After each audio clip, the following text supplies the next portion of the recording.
Guliston davlat universitetida Milliy kitobxonlik harakati doirasidagi dolzarb 90 kunlik munosabati bilan ilk bor Guldu Pilus Sirdaryolik kitobxon sardorlar anjumani tashkil etildi.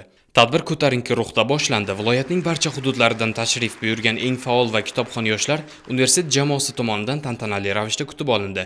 Ishtirokchilarning barchasiga loyiha doirasida maxsus tayyorlangan esdalik sovg'alari va tarqatma materiallar taqdim etildi.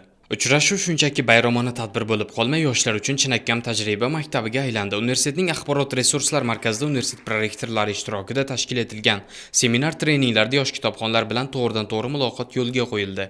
Seminar davomida prorektorlar yoshlarga o'zlarining hayotiy va ilmiy tajribalari bilan o'rtoqlashib, kelajakda intellektual salohiyatni oshirish hamda yetakchilik qobiliyatini rivojlantirish bo'yicha muhim maslahat va tavsiyalar berdi. Anjuman dasturining eng ta'sirli qismlaridan biri universitet qoshidagi Qatag'on qurbonlari xotirasi muzeyiga uyushtirilgan ekskursiya bo'ldi.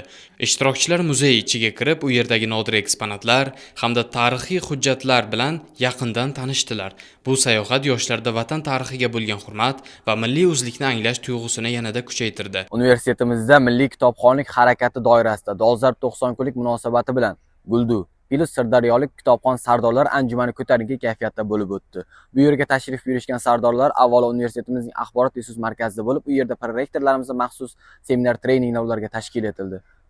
So'ngra sardorlar universitetimizning Qatag'on qurbonlari xotirasi muzeyida ham bo'lib, Sirdaryoning umuman olganda viloyatimizning tarixi bilan yaqindan tanishishdi. Ushbu anjuman doirasida ishtirokchilar Zukko kitobxon tanlovida ham ishtirok etishdi. Anjuman kitobxon yoshlarni birlashtirish, ularning intellektual salohiyatini oshirish va tariximizga bo'lgan hurmatni yuksaltirishda muhim qadam bo'ldi. Tadbir so'ngida faol ishtirok etgan yoshlar universitet rahbariyati tomonidan munosib taqdirlandi. Ilk bor o'tkazilgan ushbu keng ko'lamli anjuman viloyat yoshlari o'rtasida kitobxonlik madaniyatini yangi bosqichga olib chiqishga xizmat qilishi shubhasiz.